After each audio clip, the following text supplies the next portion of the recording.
کیا یہ جھونپڑی شہزادیوں کے لیے نجات بنے گی یا کچھ اور چننے والا ہے؟ اور شکار پہ آنے والا بادشاہ، کیا ہوگا اس کا انجام؟ چلیے دیکھتے ہیں اس کہانی میں۔ بوڑھی نیک دل عورت کے ساتھ وقت گزر گیا۔ چھوٹی سی جھونپڑی، مٹی کے برتن، محنت، محبت اور سادگی، اسی طرح وقت گزرتا گیا۔ اب شہزادیاں خود برتن بنانے لگیں، بازار میں بیچتیں اور روزی کماتیں، اور جھونپڑی میں اپنی چھوٹی دنیا بسا لی۔ وہ اب خوش تھیں، سوتیلی ماں کے بغیر، زخموں کے ساتھ لیکن سکون میں۔ اور وقت کے ساتھ وہ اب جوان بھی ہو گئی تھیں، خوبصورت، باوقار، جیسے چاندنی رات۔ اسی دوران سلطنت کا بادشاہ جو شکار کے لیے جنگل میں آیا تھا، راستہ بھٹک گیا۔ ساتھ میں صرف ایک وزیر اور کچھ سپاہی۔ ایک دن جب شکار نہ ملا تو بادشاہ نے ایک تیتر کو مارا اور وزیر سے کہا کہ وزیر، جاؤ اسے بھون کے لاؤ، آج یہی کھائیں گے۔ وزیر اسی جھونپڑی کے پاس پہنچا، دروازہ کھلا اور وہ تیتر بنانے لگا۔ اسی دوران اس نے شہزادی کو پہلی بار دیکھا۔ وہ حسن، سادگی اور وقار، وزیر کا دل ٹھہر گیا، وہ اس کو دیکھتا ہی رہ گیا۔ اسی دوران تیتر چل گیا۔ وزیر پریشان ہو گیا۔ شہزادی نے دیکھا اور اس سے پوچھا کہ وہ پریشان کیوں ہے۔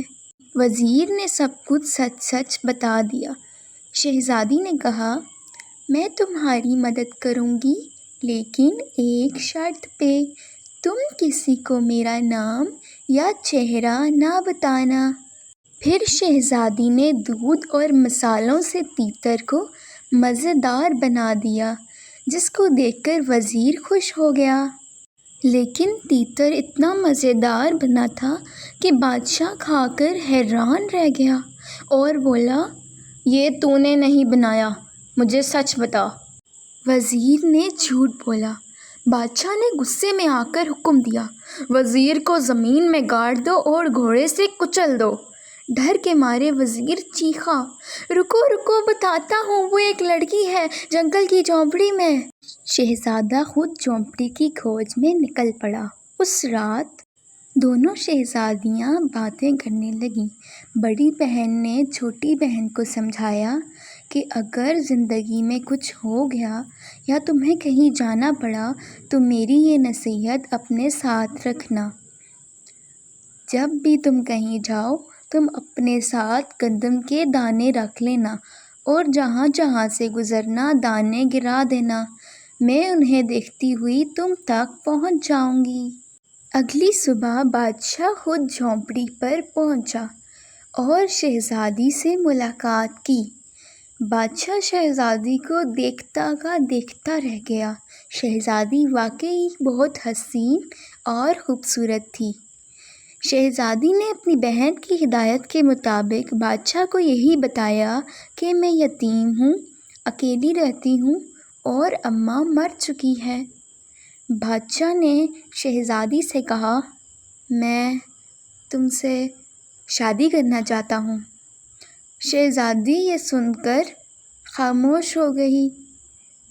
بادشاہ کے اصرار پر شہزادی نے اس کی دعوت قبول کر لی، لیکن ایک شرط پر۔ بادشاہ نے اس کی ہر شرط ماننے پر اکتفا کیا۔ شہزادی نے بولا، میں گندم کے کچھ دانے اپنے ساتھ رکھوں گی۔ بادشاہ نے اس کی بات مان لی اور پھر وہ بادشاہ کے ساتھ چل دی اور جہاں جہاں سے وہ گزری گندم کے دانے بکھیرتی گئی تاکہ اس کی بہن اس تک پہنچ سکے۔ لیکن محل کی دیواروں میں سازشیں سانس لے رہی تھیں۔ کیا بادشاہ کی تینوں بیویاں نئی رانی کو قبول کریں گی یا ایک نئی آزمائش اس کی منتظر ہے؟ دیکھتے رہیے پارٹ 4۔ ارے پارٹ 4 کے لیے سبسکرائب تو بنتا ہے۔